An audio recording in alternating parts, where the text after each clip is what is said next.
This is the Louie T Network.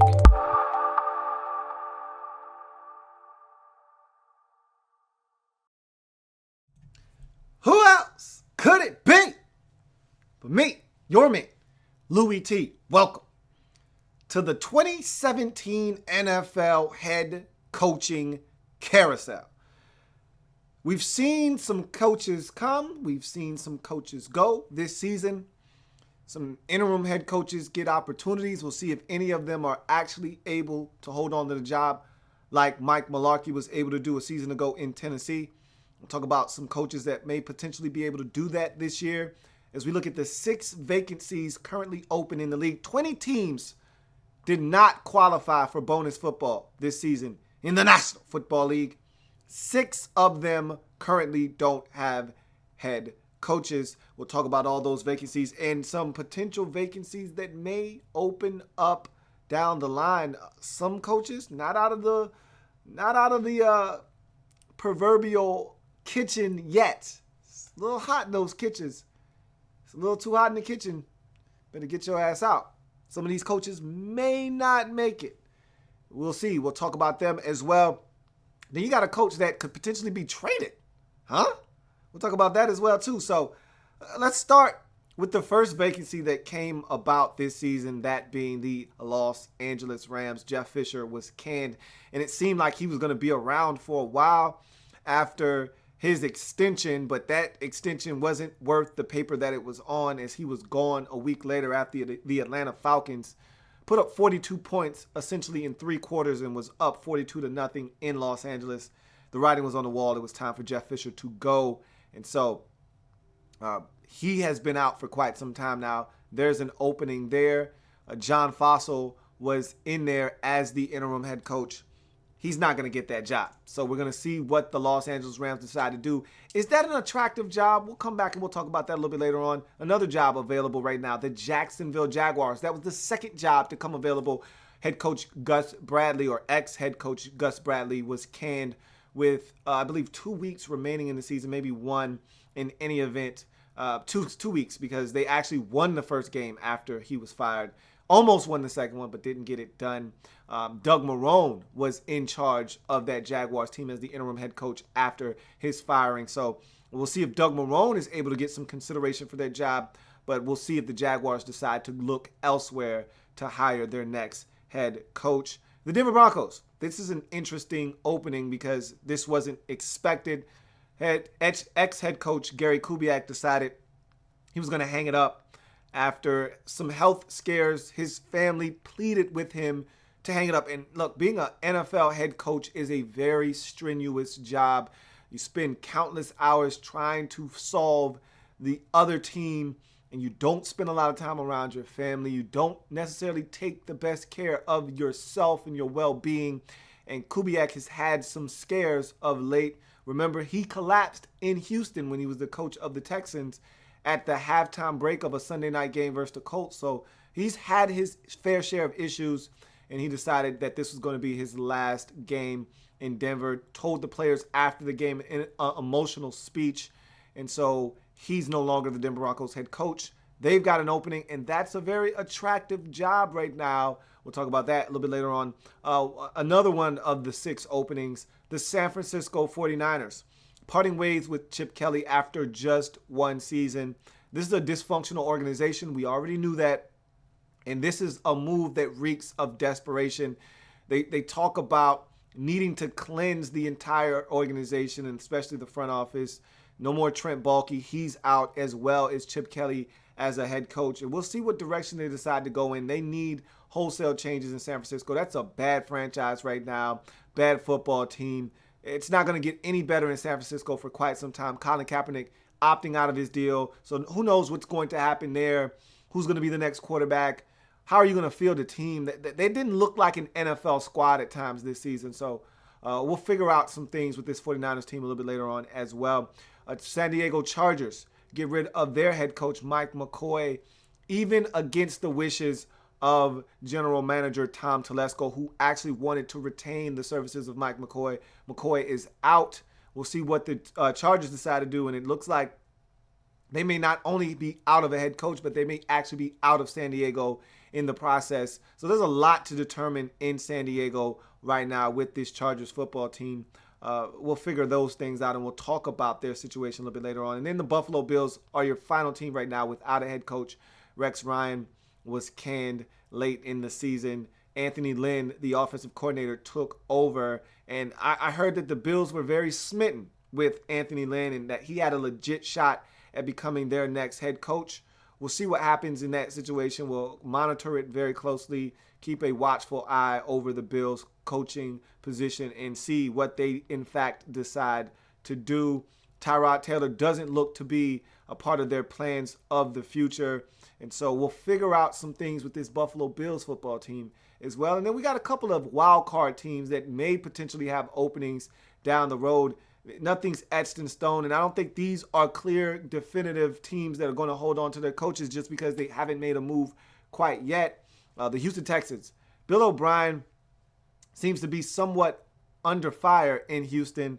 And I don't know if Bill O'Brien wants to remain the head coach in Houston anyhow. They've had their fair share of turmoil at the quarterback position. The defense has been good in keeping them afloat, but I think he has come at wit's end to this quarterback position and how dysfunctional it has been. I think the Texans organization they're starting to become a little bit frustrated with O'Brien and his style of coaching and the way that he goes about his business. And I think it's coming to a head. And if they lose in Wild Card Weekend for the second consecutive season, and if this is in convincing fashion, which I doubt because, again, the Raiders are starting a third-string rookie quarterback in Connor Cook. But stranger things have happened. If they don't win this game, I think Bill O'Brien could be out in Houston. In New Orleans, we've heard discussions about Sean Payton potentially being available via a trade. Will that take place? We've heard rebuttals and refutes to that report, but look, I've heard this before, and nothing has come of it, but where there's smoke, usually there's fire, and I think this is a case where the Saints may be actually ready to move on from Payton and try to get something while in the process. It would not shock me in the least. We've heard the Rams' name over and over and over again as a potential front runner to get their hands on Sean Payton as their next head coach. Don't know what the compensation would be in that case, but we've seen this done before in the case of a coach switching teams. John Gruden switching from the Oakland Raiders to the Tampa Bay Buccaneers, and a first-round pick being handed out in the process. So there is precedence for this. So I don't know what's going to happen, but that's another one of those watchful situations in New Orleans as to the future of Sean Payton as New Orleans Saints head coach. And in Indianapolis, I think Chuck Pagano could be out still. You just don't know. You would have thought that they would have made a move already if that was in fact going to be the case, but sometimes you can't be too sure about these things. We'll see what happens there. If you ask me, if Chuck goes, then it should be a total cleansing of the front office, and you get rid of your GM, Ryan Grigson, as well. But we'll see what happens there. I don't think either one of those guys may be going anywhere. Pagano may even stick around. We're going to see. We'll talk about that a little bit later on as well. But let's go back to the first team that we started with, the Los Angeles Rams, and talk about their situation. It's not that attractive of a job right now. If you're looking at their football team, they've got a lot of work to do at the skill positions. The offensive line needs to be revamped. What do you have in Jared Goff? And I think that's part of the reason why this job isn't as attractive, is because you don't know what you have at quarterback. You don't have any big-time wide receivers. You don't know what this offensive line is capable of. There's so many holes, so many things that you need to have done and accomplished. And, oh, by the way, to select Jared Goff, you gave away your first-round pick. So you don't have one of those this season. So this doesn't seem like an ideal fit for a coach that has options. I don't think Los Angeles would be the first place for you to go if you have other suitors looking for your skills. So I think L.A. is one of those jobs. You look at the defense, it's okay, it's not great. You look at the offense, and there are holes everywhere with this Rams offense. And so I just think this is one of those jobs where if you're a hot coordinator and you have options, this may not be the first place on your list. if you're a guy that doesn't know if he's going to get another opportunity or not, you jump all over this Los Angeles Rams job. But if I were ranking this in the order of these 6 positions, I'd probably look at this Rams job as probably the 5th out of these 6 jobs available right now, the 5th best one, or the 2nd worst, for that matter. I think, and I'll list them as we go, but to me, this is not a job that you would look at and say, hey, I want that job. This is an intriguing job at this very moment. But again, as a coach out there, if you get an opportunity, you might need to take it. And so that Los Angeles job, I think, is one that if you have options, this is not your first. You look at the Jacksonville Jaguars. Now, this is an intriguing job here. The defense is ready to go. I think if you could put together and assemble a great coaching staff that includes a really good defensive coordinator, you can get this Jags defense to fire away right off the bat. They've got young, talented football players that I think can get it done. So that Jaguars defense, to me, has the potential to be elite if you bring the right defensive coordinator on board. That being said, offensively, they've got weapons everywhere. You may be able to upgrade the offensive line a little bit, tweak it here and there. You need a running back. I think you need a stud at running back, which you could draft if you wanted to. That is conceivable, as the Jags have the 4th pick in the draft. But the biggest question, obviously, the elephant in the room in Jacksonville is, what is Blake Bortles? And I think the organization is going to force him upon the next head coach, at least for a season. Hey, see if you can turn Blake around. If not, then we'll move on and you get to pick your quarterback of your choice. But until then, check Blake, make sure that he, in fact, is not the guy. And I think that could scare some people away. Tom Coughlin had already made it known. I'm not a big Blake Bortles fan, and he's already interviewed for this job. So we'll see what happens. Jacksonville, to me, a very intriguing job. Of these jobs that are available right now, I'd say it's the 3rd most attractive job on this list in terms of the 6 teams that are available and have vacancies. I look at this Jacksonville Jaguars team, and the biggest question mark is obviously the one that stands out the most, and that's the quarterback position. But with the way they play defense, you may be able to get away with having some okay marginal at best quarterbacking. With the way this defense is constructed, you may be able to get by with that and really improve this Jacksonville Jaguars team in year 1 right away until you can figure out some things with the quarterback and running back positions on the offensive side of the football. You look at the Denver Broncos, and to me, this is the best job right now to have. If you're out there looking for a job, you're looking to come into a situation where you can win right away, this is probably going to be your best bet. Now, keep this in mind, however. This is not the best long-term job because there are a number of veterans on this football team that are probably entering the prime or the twilight of their careers. DeMarcus Ware, who says he's going to come back. Aqib Talib is a guy that he's not getting any younger. So some of these guys that are veterans that you're leaning on heavily, not going to be around for a ton of time. So the window is shrinking in Denver in terms of this defense being elite. That being said, however, this is a position that you could walk into, and if you make the right decision at quarterback, get some solid play out of whomever is under center, Simeon or your rookie, Paxton Lynch, who will be your 2nd-year quarterback at that point. Or if you go out and trade, say the Broncos decide they want to go out and try to make another run at the Super Bowl and go get a Tony Romo, which I highly doubt, but just throwing that out there. You could win right away in Denver. It's conceivable with this defense. They're able to stay healthy. You get some solid play out of the quarterback position. It's conceivable that the Denver Broncos could be right back in the thick of things in the AFC a season from now. So to me, this is the most attractive job. If you're looking to win right now, the Broncos job probably gives you the best opportunity to do that. And John Elway has done a magnificent job of going out and poaching free agents and making some shrewd moves in the draft. So this is a team in a really good spot. And so I think this Denver job is the one that I think most coaches out there with an opportunity to get a head coaching job might be salivating over in Denver. And again, this was a surprise opening. This isn't like one of these other teams that fired their head coach. This was one that retired. So you're not getting a bad run organization nor a bad football team in terms of talent. You've actually got talent. You've actually got a well-run organization.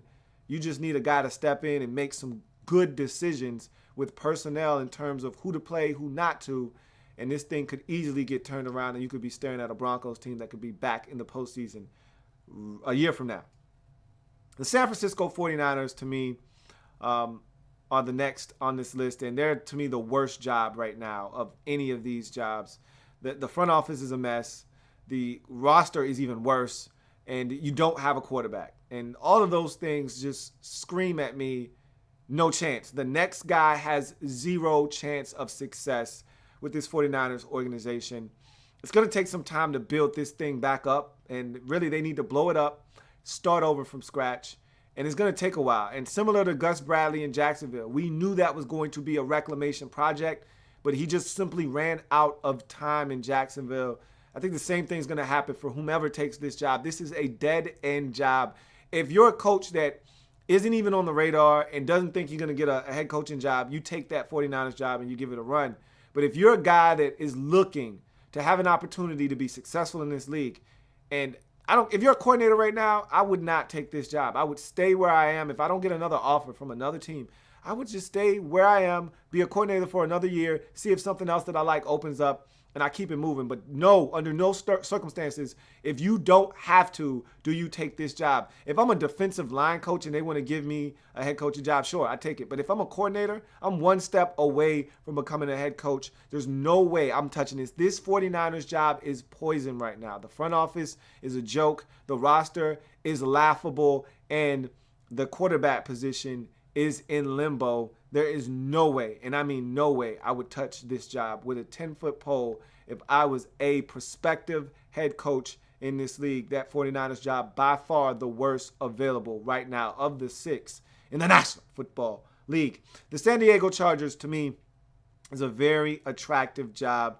And on this list, it's the second most attractive job behind the Denver job to me because everything's in place for you to succeed right now. Now, the thing that doesn't make it the first is because you don't know about the long-term situation with this team. You don't have a home. There's so many questions swirling around this team, where they're going to play, and are they going to stay in San Diego? Are they going to go to California, or all of these things, or Las Vegas, or wherever? You don't know what the hell is going to happen with this Chargers team, and because of that, you feel uncomfortable, a little uneasy with that hanging over everyone's head.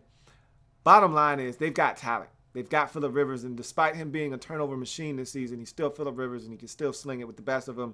And he had a ton of injuries to his skill positions, and so you get those guys back.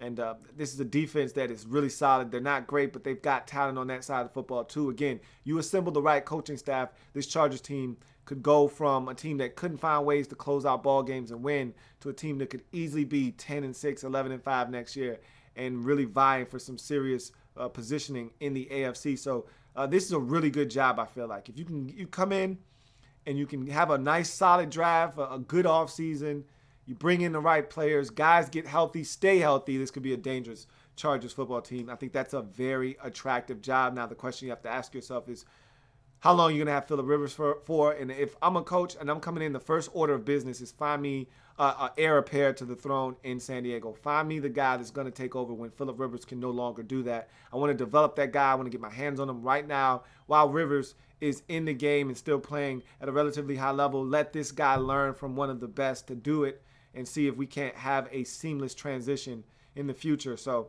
I like that Chargers job. I think it's the second best job available in this offseason thus far. And then finally, the Buffalo Bills job, to me, of all of these jobs, it's the fourth best job available.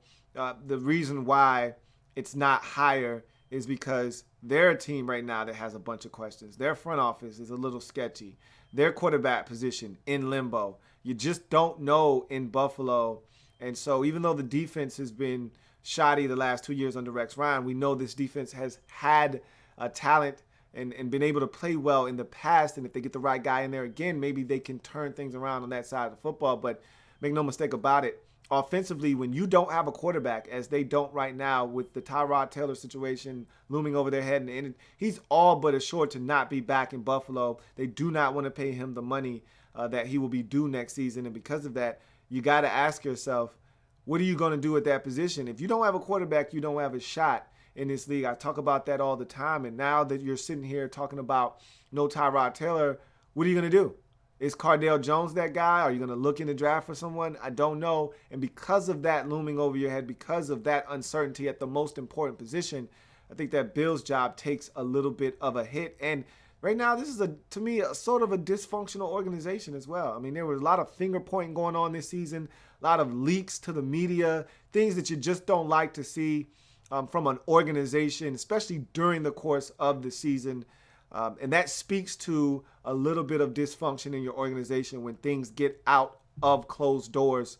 So for me, the Buffalo job right now, probably going to be your fourth best job available this 2017 NFL off season. So to recap quickly, to me, the worst job that you could take as an NFL head coach, as a prospective NFL head coach this offseason would be the San Francisco 49ers job. I think it's a dead-end job that's going to lead to you having the same fate as either Chip Kelly after 1 year or their last head coach before that, Jim Tomsula, after 1 year, or you're going to be gone after 2 or 3 years because this is a dead-end job with no hope in sight right now. You look at the fifth best job available, and to me, that job resides right now in L.A. with the Rams. I still think that there's some talent on that defense, but I don't think that defense is as good as it once was. I think that the quarterbacking position, you got a young quarterback. You want him to develop, but I've got my questions and doubts about Jared Goff. And then they still have a number of issues. That offensive line, abysmal. Skill positions at receiver, there's nothing there. That cupboard's just about bare. You don't have an elite receiver. Maybe Kenny Britt can slide to number 2 if you get that one big-time receiver. And, oh, yeah, by the way, you don't have a first-round pick. You traded that away to get Jared Goff. So I just don't like that situation right now. That's the fifth best available coaching position. The fourth best job available right now is the Buffalo Bills job. And you go there, and there's a number of things that have to be handled. First and foremost, if I'm a coach, I want to know that this is a secure job. This is a organization that everyone's on the same page. We're not having leaks. We're not going to be pointing fingers at one another. We got to set down some guidelines and some rules and some parameters. And then also, you got to figure out who the hell is going to be your quarterback. You got to figure out some things in Buffalo right now. And so that's the fourth best job to me with this Buffalo Bills organization. You go to the third best job right now, and to me, it's the Jacksonville Jaguars opening.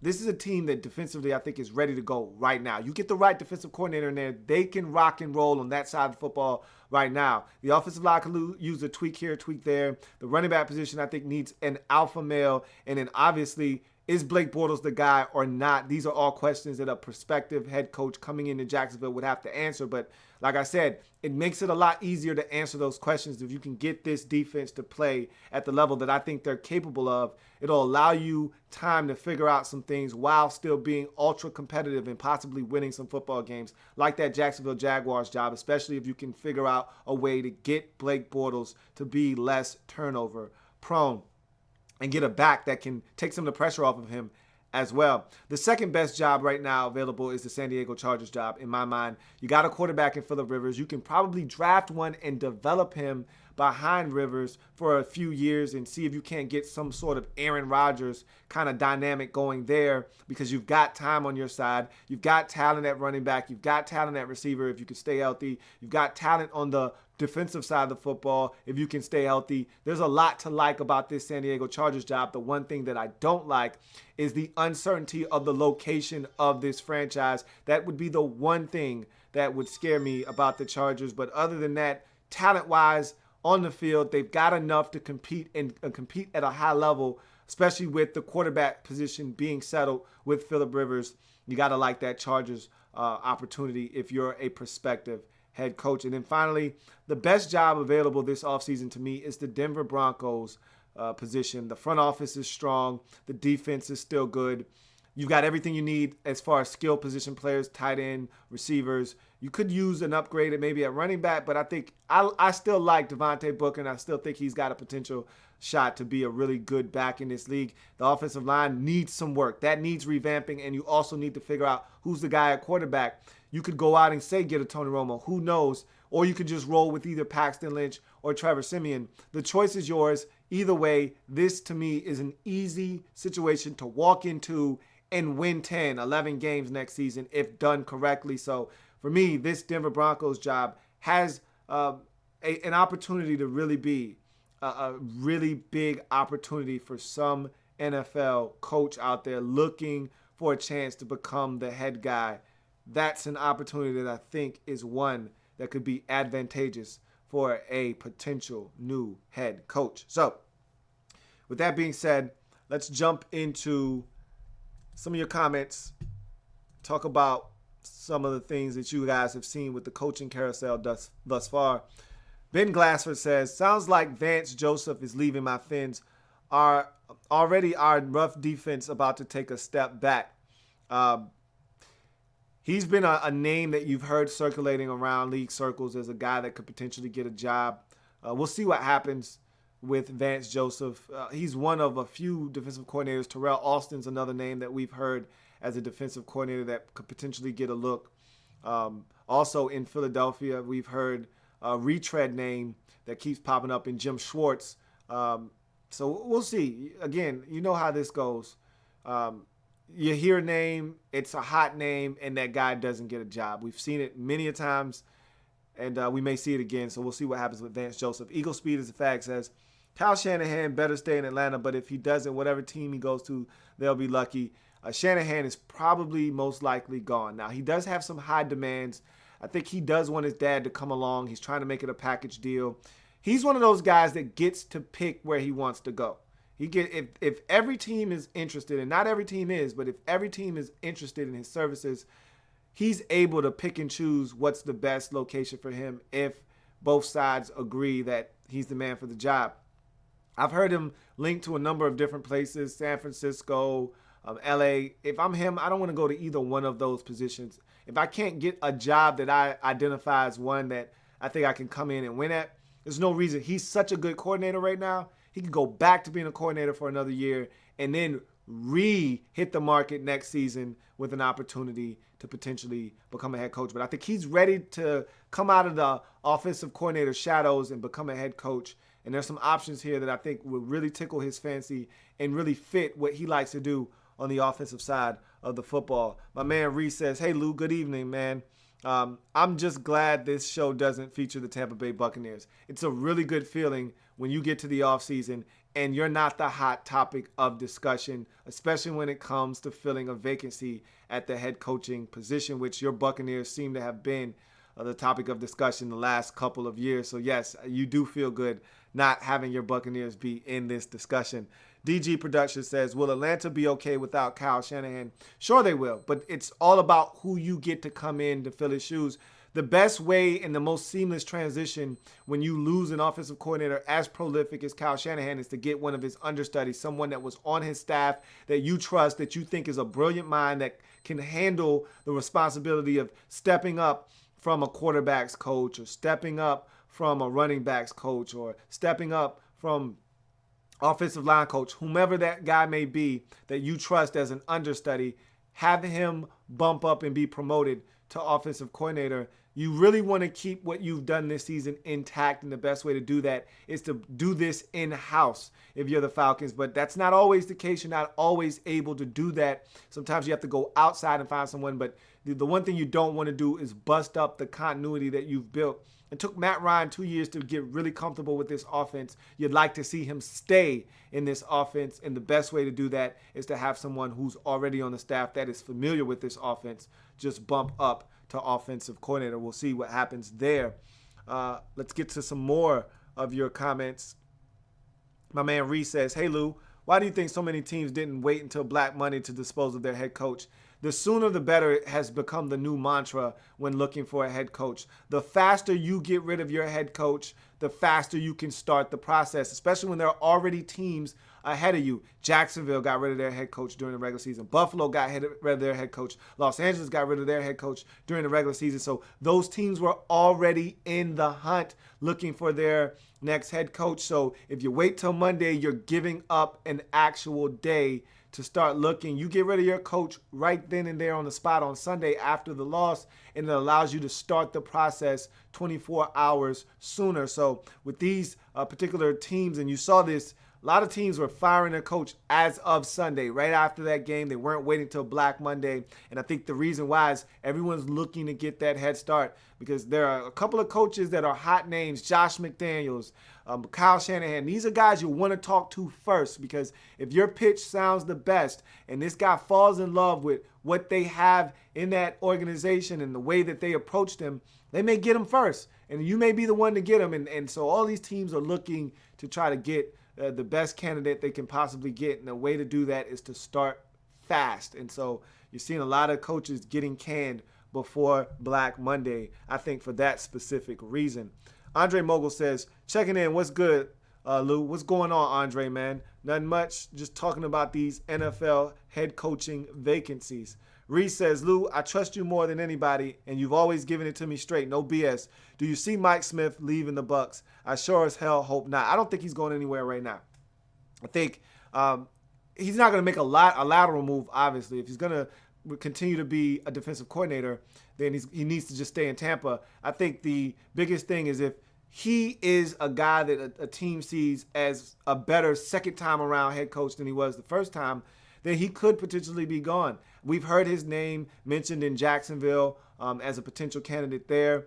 We'll see what happens. I don't see Mike Smith leaving this time around, but if the Bucs defense is good again this time next year, he could easily be a hot commodity in Tampa Bay moving forward. And so we'll see. I think Mike Smith has at least one more campaign in Tampa. But you know this game of musical chairs with these head coaches, every team kind of goes around in a circle, and then you stop, and then Kyle Shanahan's gone. He's got a seat. You go around again, and all of a sudden now Josh McDaniels has a seat. He's gone off the board, and you start to look up, and your options start to dwindle. Then a guy like Mike Smith may come into play.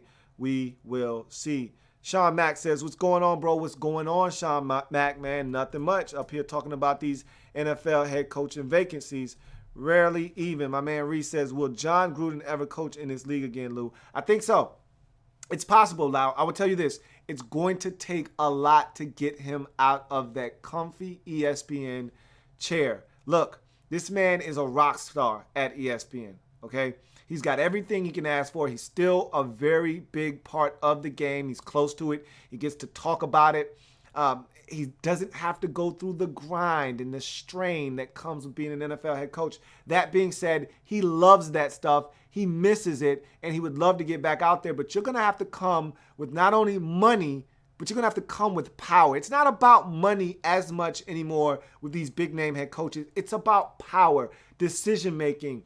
He wants to have the ability to be the guy that shops for the groceries. He wants to be the guy that's in full control. He wants total autonomy. And so when you go after these big-name Super Bowl winning head coaches, you have got to be willing to give up a ton of power and a bunch of money if you want to lure them away from their comfy desk job. And that's what you're going to have to do. It's going to have to be a situation where your roster's set up for success. You've got a quarterback that he wants to work with. You got to give him power, some front office ability, and you got to give him a ton of money. If you're willing to give him all of those things and you've got a quarterback that he desires to work with, you might have yourself a deal with John Gruden. But it's going to take a hell of a lot, and I don't know if teams are willing to give up what it's going to take in terms of power and money to get John Gruden. And, oh, by the way, you need to have a team that he wants to coach and a player at the quarterback position that he wants to coach as well.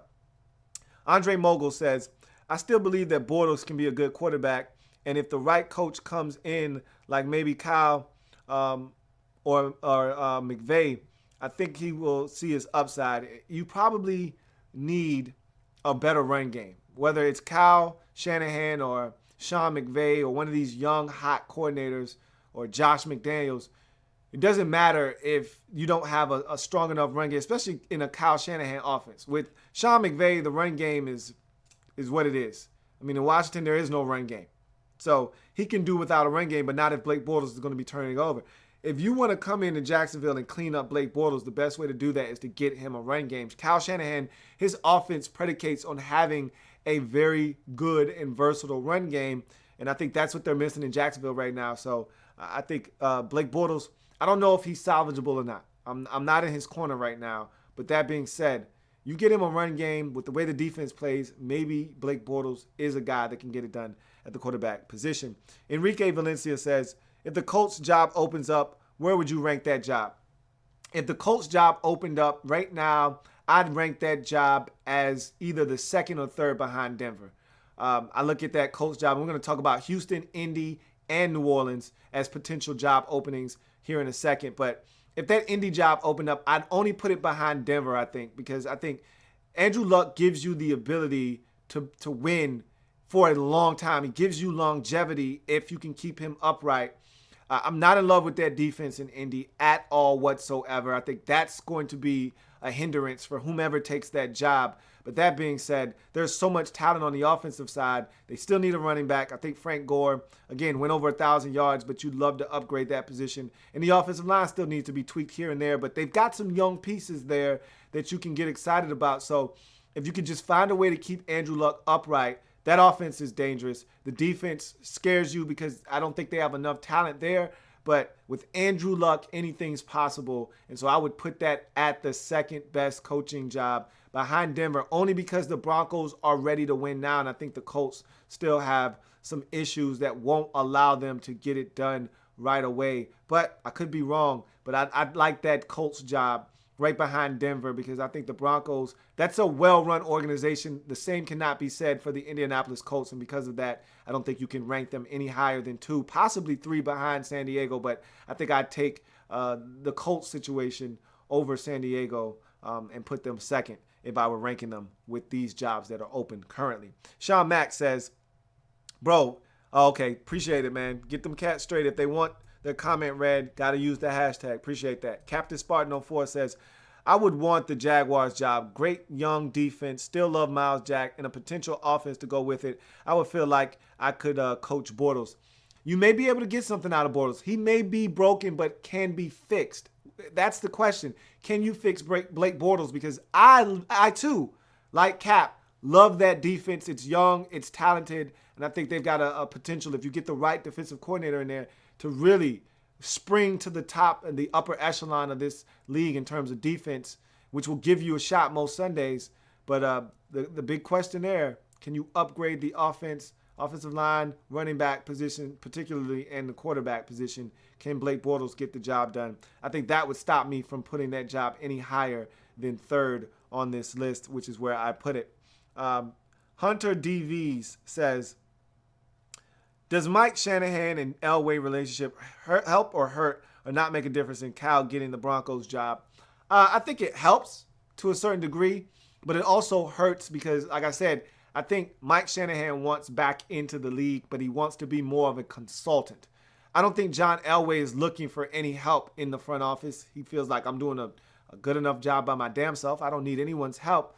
And so in that particular situation, you look at Kyle, and I don't know if Kyle's willing to go without getting his dad an opportunity to get back into the league. So I think from the standpoint of, Kyle Shanahan's dad being Mike and Mike's relationship with John Elway, if you're just talking strictly that, yes, that's a big help to getting Kyle potentially in Denver, because we've seen the success of Shanahan in Denver. We know he won 2 Super Bowl rings with John Elway. That relationship is still there, still strong. And Kyle Shanahan has a similar offense to Mike Shanahan, which John Elway has an affinity for. And I think he looks at his quarterback situation and says, look, Paxton Lynch, a guy that we spent the first-round pick on, his skill set fits a Kyle Shanahan offense, athletic, stretch run, play action fake, big shots down the field with a big arm quarterback. I think he'd love to see Kyle Shanahan come to Denver. So I really think that's a really good spot for him. And that's a potential situation where Mike Shanahan's relationship with John Elway could be the make or break, a deal breaker there that gets Kyle Shanahan into Denver. Good comment. Let's see where we are now. Patron Life says, will Kyle Shanahan come to the Redskins or will Cousins go with him? Well, Kyle Shanahan isn't going to take another offensive coordinator job anywhere else. Either he'd come in as a head coach, and the Redskins don't have a head coaching vacancy. But if he left to go to, let's just say Kyle Shanahan goes to, let's say he goes to Buffalo. Yeah, he would want Kirk Cousins, no doubt. And I actually read an article today that says that the ability for Kyle Shanahan and Sean McVay to get jobs drives up the price for Kirk Cousins because wherever they go, they're going to want to take Kirk Cousins with them, whether it be Jacksonville or L.A. or San Francisco or Buffalo or whomever. Wherever there's an opening at the quarterback position or a question mark, they'd want to fill that question mark with Kirk Cousins. They're confident that he can get it done in this league. And so because of that confidence and the ability for that team to sign Kirk on the dotted line, Redskins are going to have to pay him or else, So Kyle Shanahan to anywhere opens up an opportunity for Kirk Cousins to get a job somewhere else. Redskins, of course, not going to let him walk. Again, either franchise tag or long-term deal, but Kirk Cousins will be the Redskins starting quarterback come the start of the 2017 season. Rarely even says, feel bad for whoever takes the San Fran job. They might be in line for what happened to Hugh Jackson. Yeah, it's going to be bad in San Francisco for quite some time. That's a dead-end job. And the last two coaches got 1 year and got fired. If I'm a head coach, I'm not even entertaining the thought of taking that job in San Francisco. That is an absolute dead-end job. Protect428 says, if you're Sean McVay, do you take the Niners job? I don't. You're a young guy. You've got plenty of years ahead of you of being an offensive coordinator. You can come back next year, do the same thing you did this year, and get a head coaching job next season and have better opportunities in front of you. If you're Sean McVay or one of these hot coordinators, there's no reason to sniff around the 49ers job. No reason. No reason to blemish your record or your reputation on a job that is not going to benefit you whatsoever. If you're a defensive line coach or one of these guys that probably wouldn't otherwise get a job, you take the 49ers job. You take that opportunity and you run with it. But if I'm a coordinator, if I'm Josh McDaniels, if I'm Sean McVay, if I'm Kyle Shanahan, if I'm Terrell Austin, if I'm any of these guys, Vance Joseph, any of these names that you've heard, Mike Smith, I'm not, repeat, not taking the San Francisco 49ers job, period. Mr. Lawyer Snoots says, do you think Jared Goff can become a good quarterback? Anything's possible. Like I said, I wasn't overly impressed with him year one. I wasn't a Jared Goff fan coming into the league. So what he did in his first season doesn't surprise me. 0-6 as a starter. Had opportunities to win, just couldn't get it done. But I think he could become a good quarterback. Absolutely. You get in the right scheme, right system. They improve the offensive line. You get him some better targets. Anything's possible. His struggles this season weren't all on him. He was very inaccurate. And that's scary because one of his biggest attributes coming into the league was his accuracy, which he was not. So that was scary. But first year, game is a lot faster. Mistakes happen. We'll see what happens with Jared Goff. I think he's still got an opportunity to become a really solid NFL starting quarterback. But you're going to need the right system, the right fit, and they're going to have to surround him with better players. That's for certain. Hunter DVs says, could getting McDaniels and trading for Garoppolo as a package deal be attractive to a team? The asking price for Jimmy Garoppolo is through the roof. It's insane. I heard the Patriots are asking for like a 1-3 or a 1-4, which is just asinine. And if that's the case, then no, you're not going to get a package deal there. But let's just say that they were willing to let Garoppolo walk for a second and a sixth.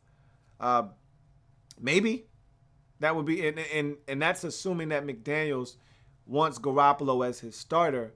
Maybe that is an attractive combo deal there. If you're a team looking for, let's just say Buffalo, who could use a coach and a quarterback. Maybe that is an attractive combo deal there. Who knows? Never thought about that one. That's a really solid angle there. Who knows? But right now, the Patriots' asking price is too steep. I just don't see that happening. Andre Mogul says, heard Denver is the front runner for Shanahan. How do you feel about his scheme fitting the personnel there? I feel like it's perfect. I mean, they're a zone run blocking team. They're a zone run blocking offense. Looking at the way that they're constructed, the running backs can run zone. The receivers would do wonders in that kind of offense with play action fake and stretching and taking shots down the field. They got a big arm quarterback in Paxton Lynch. I think there's enough talent offensively to get that done. Again, offensive line is what you question.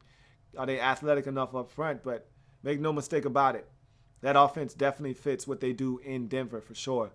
Rob Flacco says, our special teams coach Dave Tube is being interviewed by the Broncos and Chargers. Shaking my head. I know he has potential to be successful as a head coach in this league, but not in our division. Got to take, especially when, and I talked about this, especially when you're a special teams head coach, special teams coach, excuse me. You got to take opportunities when you get it. You know, Dave Tube could be the next John Harbaugh. Who knows? And you got to strike while the iron's hot. Special team coaches don't get head coaching gigs very often. That just goes to show you how well respected Tube is around the league, that he's getting interviews. But you got to take advantage of that. He has to nail one of those interviews and get a job.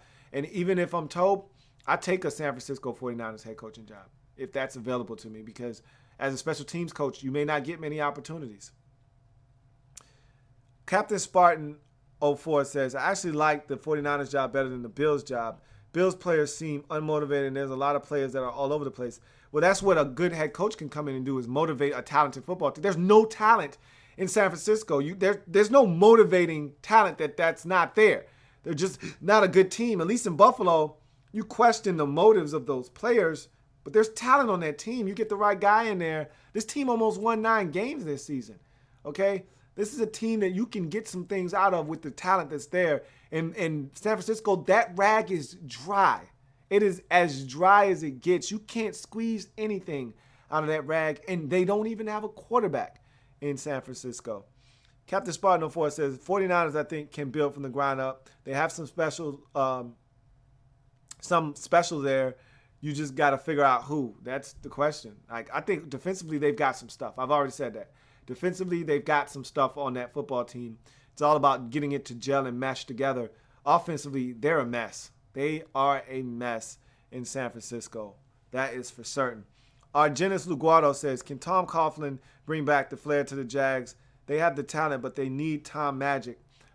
They need his discipline, that's for certain. They're an undisciplined group in Jacksonville. They need a voice of reason out there, especially guys like Fowler and Jalen Ramsey, guys that are consistently picking up these boneheaded penalties. You need a guy to come in there and get everybody on the same page. And a guy like Coughlin, who's a stickler for having structure, that'd be a good fit for them. But I'm somewhat torn there, because with Coughlin, you're getting a really old head coach, and that's a really young football team. And sometimes there's a disconnect there. So, I don't know.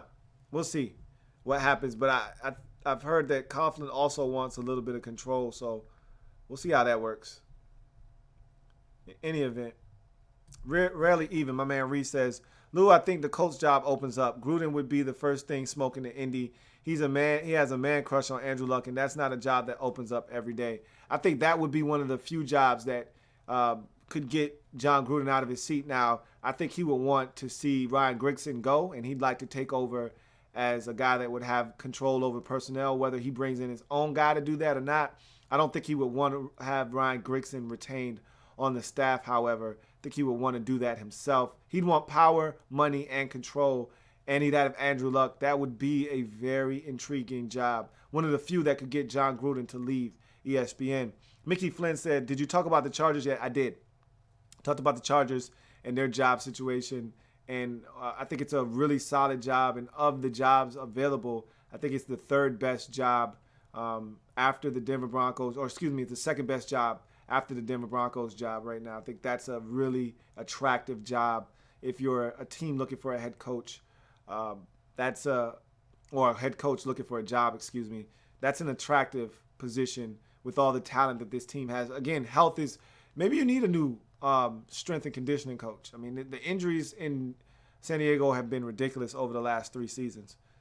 Reese says, I have a feeling Coughlin gets desperate and takes the wrong job. He just wants to coach, man. It's ridiculous how desperate he is. You use the exact right word for him. He's desperate. Like, he doesn't want to go home. He doesn't want to be home with his wife. He wants to coach football, and I think he'll take any job if you give him an opportunity. So we'll see what happens with him as he's up there in age, and I don't know if you want to give a guy his age a head coaching job or not. We'll see.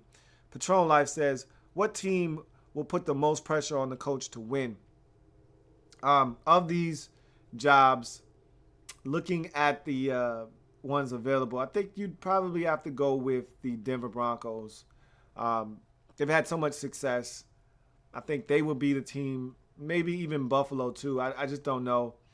When you haven't been good as L.A. hasn't, as San Francisco or Jacksonville, there's no expectations initially. So I think you rule those 3 teams out. San Diego, I think there might be a standard there where they're like, look, we need to win, but I don't think they would make any rash decisions. I think you look at Buffalo and Denver as 2 teams that feel like, look, we need to be in the playoffs. We got enough talent to be in the playoffs. You come in here, you need to win. You need to win right away. I think the Denver would be the one where you look around at the talent and you say, hey, we got enough to get this done. And we got a couple of quarterbacks that are young and that we're confident in. Or if we trade for a quarterback, whatever the case, get it done. Get it done. Jaleel says, what do you think about Anthony Lynn? I like Anthony Lynn as an offensive coordinator. I don't know Anthony Lynn, the head coach, but I wouldn't be opposed to him getting an opportunity in Buffalo. I thought he did a masterful job with Tyrod Taylor and his offense and Shady McCoy. And remember, they were struggling to run it early in the season. They were running Shady outside too much. And Lynn came in, restructured the running game, got Tyrod Taylor a little bit more comfortable, was able to push the football down the field with limited weapons. Sammy Watkins was basically hurt the entire season, came back late in the year, but there were limited weapons out there. And I thought Anthony Lynn got the most out of this offense week in, week out. They were one of the best, if not the best, rush offense team in the league. And I think that speaks volumes as to what Anthony Lynn can provide for you. So I'd like to see him get an opportunity. I think he earned the right to get an opportunity. We'll see what happens with him. But I don't like the fact that whatever happens in Buffalo, whether he gets the job or not, Tyrod Taylor's not going to be around, because now that changes the whole dynamic of your offense. You're going to have to switch up what you do if you're Anthony Lynn. And we'll see how malleable he is if, in fact, Tyrod Taylor's gone, because if he's no longer there, and you don't have that threat at the quarterback position to run, now you got to switch up the way you do things. And I think that offense that Anthony Lynn constructed last year was tailor-made for Shady McCoy. Out of the shotgun, out of the pistol, in that spread, read option style. That's exactly what Shady McCoy thrives in. And I think that's why you saw him be so successful. Not to say that he can't go back to a traditional 1-back set or 2-back set like he did in Philadelphia and run it. I just think this is suited for him. And now not having Tyrod Taylor as a threat to run it, I think takes away from your run game a little bit in Denver with Anthony Lynn, if he can keep that job. Enrique Valencia says, Irsay is ready to fire Pagano right now, but hasn't fired him yet. Irsay wants Manning as the GM, but Manning asks for part ownership with the Colts. And so that's to me one of those fascinating jobs and situations to keep an eye on. Reese says, when does the draft prospects one-on-one series start, Lou? One of my favorite things on this channel. Hashtag Pamon. Proficient at many, master of none is what Pamon stands for. My man Ree going way back in the Louie T Network archives for that one. Enrique Valencia says, which is something Irsay doesn't want to give up right now, so Grigson might stay, but Pagano is probably gone, my man Enrique Valencia says. And I think Pagano isn't going to make it out alive. I think they're kind of trying to survey their options and figure out what the next step is before they make their next move. Speaking of which, let's get into these teams that I think could have potential openings, and then we'll get to the rest of your comments. Houston, New Orleans, and Indy for me. I think Houston has a chance to open up. Bill O'Brien not happy. I don't think the organization is happy with him either. And I think they could part ways if the Texans go down in wild card weekend for the second consecutive year. I think there could be changes coming in Houston. We'll see what happens there. New Orleans, I talked about that earlier briefly. Sean Payton potentially on the trading block. We'll see what happens if they try to get anything for him. If they trade him, That's going to open up a job in New Orleans, and then you start wondering, what does that mean for Drew Brees? A lot of questions, not enough answers if, in fact, the Saints are willing to trade Sean Payton. And then finally, the Indianapolis Colts, my man Enrique Valencia has been talking about that.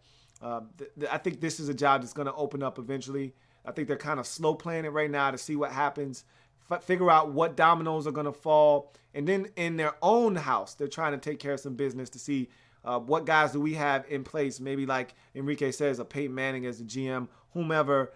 Maybe there's some things we can do to kind of set ourselves up to figure out what the next move is going to be. They don't want to make any rash decisions right now, so you're seeing them take their time and slow play it. Sean Mack says, Irsay might be one of the 2 or 3 owners dumber than my Browns owner, Haslam. Hashtag LOL. Jim Irsay has been an S-show for a couple of years, but that's why this is such a big decision for the Colts right now. Because if you make the right decision here, this team could be on the right path for years to come. You make the wrong decision here, and all of a sudden now the Colts could become the laughingstock of the league and a joke with one of the best quarterbacks, young quarterbacks in the game being wasted. And you don't want his prime years being wasted. So this is a really big, and that's why I think they're slow playing it and taking their time in the decision-making process. Captain Spartan 04 says, so who's going to be the Vikings offensive coordinator? Wondering for my man Teddy Bridgewater. Hard to say right now. We'll see what happens if they decide to retain the services of the offensive coordinator that they had in place last year, or if they go out and try to seek someone else that can come in and jumpstart this offense. Look, Sam Bradford set the record for highest completion percentage in the NFL season. The short passing game worked.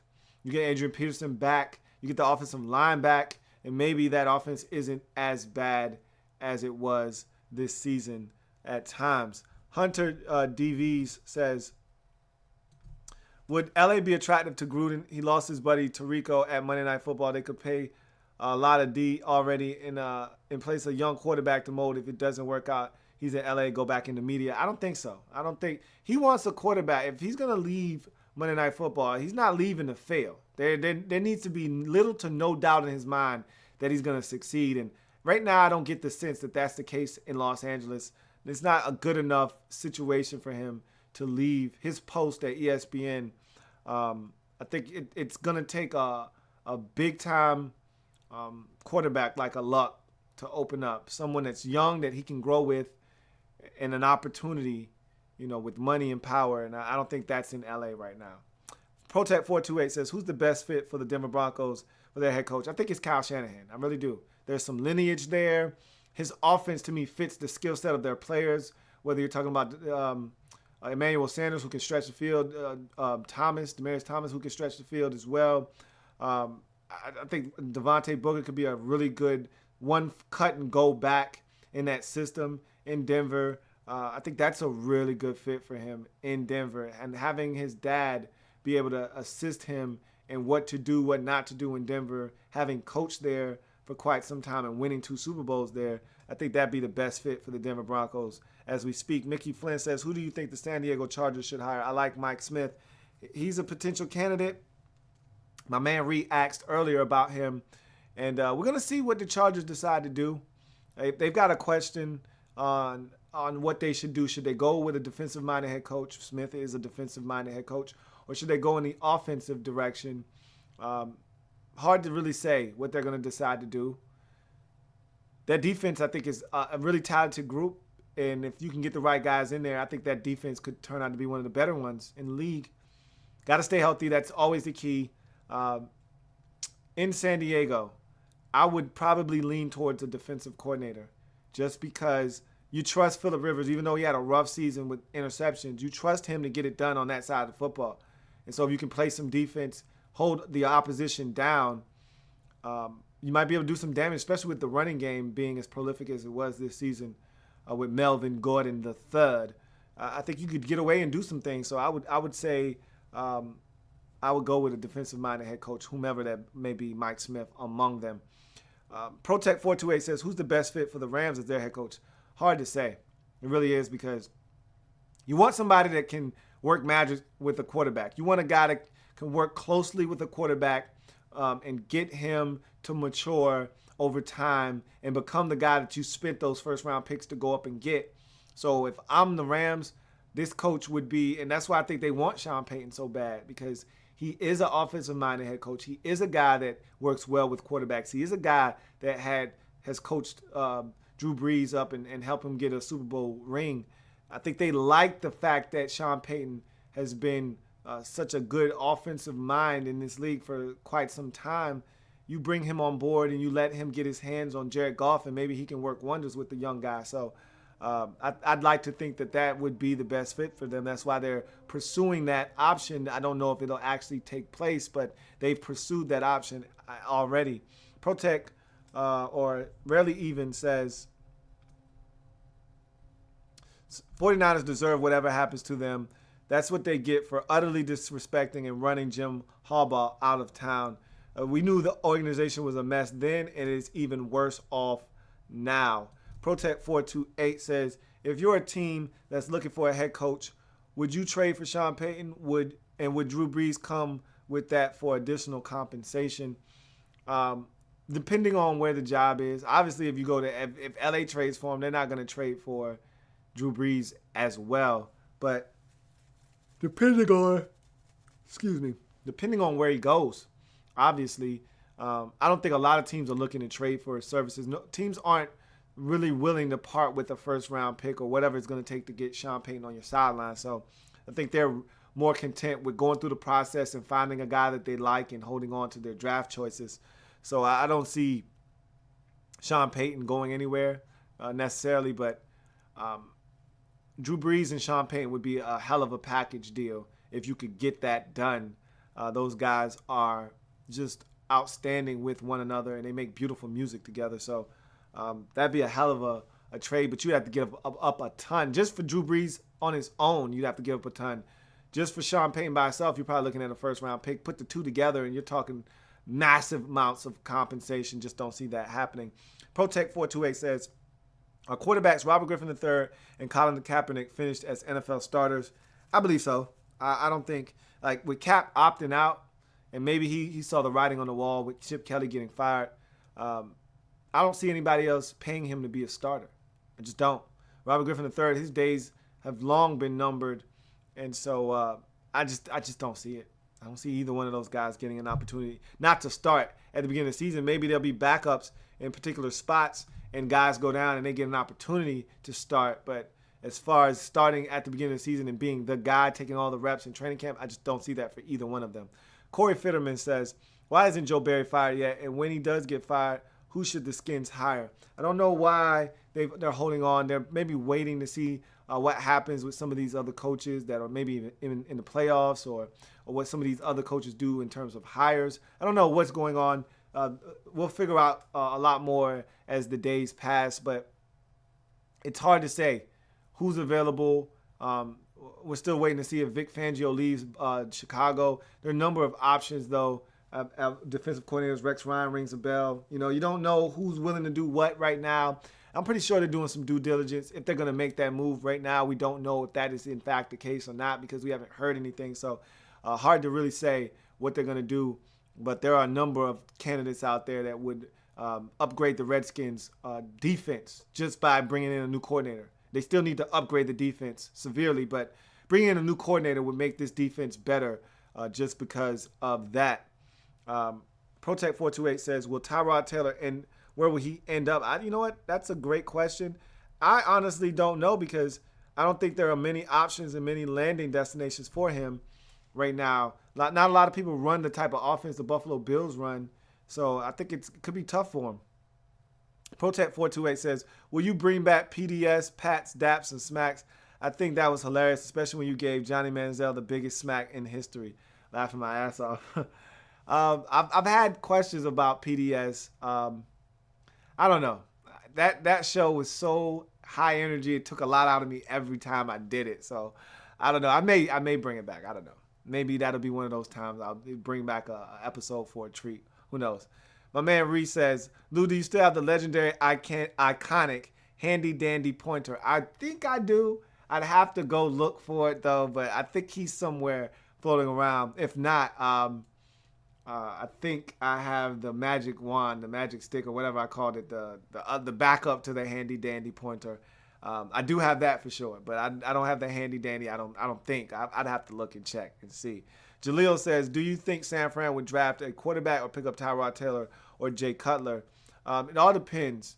The 49ers are so desperate that if I'm them, I just want to start over. I don't want to go get somebody's retread. I don't want Tyrod or Jay and pay them inordinate amount of money. They're looking for a ton of money because they're veterans. They're established in this league.